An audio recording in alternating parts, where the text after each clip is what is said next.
प्रतिक्रियात्मकता से सक्रियता तक। जीवन एक दो तरफा प्रक्रिया है। हमें विभिन्न उत्तेजनाएं प्राप्त होती है और हम उनका जवाब देते रहते हैं।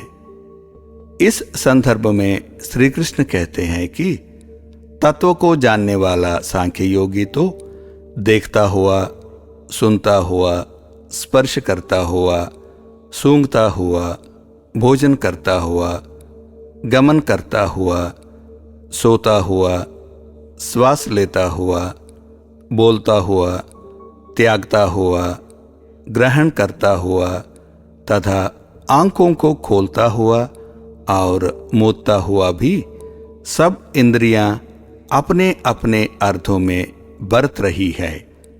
इस प्रकार समझकर निस्संदेह ऐसा माने कि मैं कुछ भी नहीं करता हूं।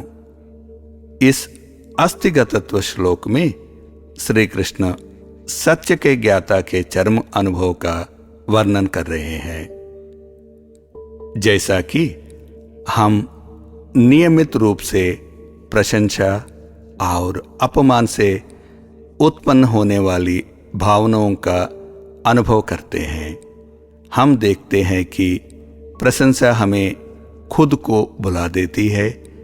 जैसे कि कहावत में कौवा अपनी गायन क्षमता के बारे में लोमड़ी से प्रशंसा सुनकर अपने मुंह के अंदर का मांस गिरा देता है।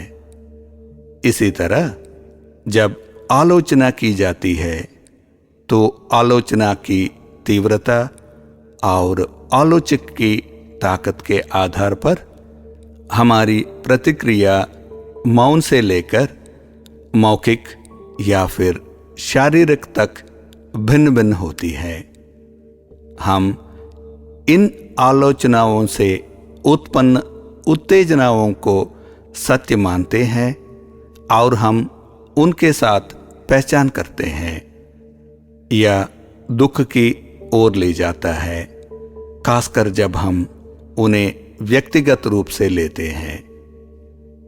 हमारी इंद्रियां आधुनिक समय के इलेक्ट्रॉनिक उपकरणों की तरह है जो स्वचालित रूप से बाहरी उत्तेजनाओं से प्रभावित होते हैं, जैसे ध्वनि के प्रति कान और प्रकाश के प्रति आंख।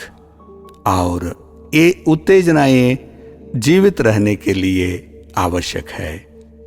बाहरी उत्तेजना की प्रतिक्रिया हमारे द्वारा स्वचालित या नियंत्रित हो सकती है।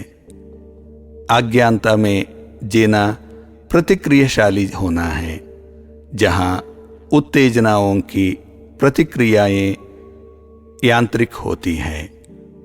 इंद्रियां यंत्रवत रूप से इंद्रिय वस्तुओं की ओर खींची जाने वाली प्रकृति की ओर जागृत होकर हमारी प्रतिक्रिया को नियंत्रित कर सकते हैं। प्रशंसा और अपमान जैसी उत्तेजनाओं के साथ हमारी पहचान ही बाधा है, जो जीवन भर चलने वाले कर्म बंधन पैदा करती है। इसलिए श्री कृष्ण हमें यह महसूस करने की सलाह देते हैं कि इंद्रियां यांत्रिक रूप से इंद्रिय विषयों के साथ जुड़ जाती है और हम कुछ भी नहीं करते हैं। यह अनुभूति कर्ता से साक्षी तक जाने के अलावा और कुछ नहीं है।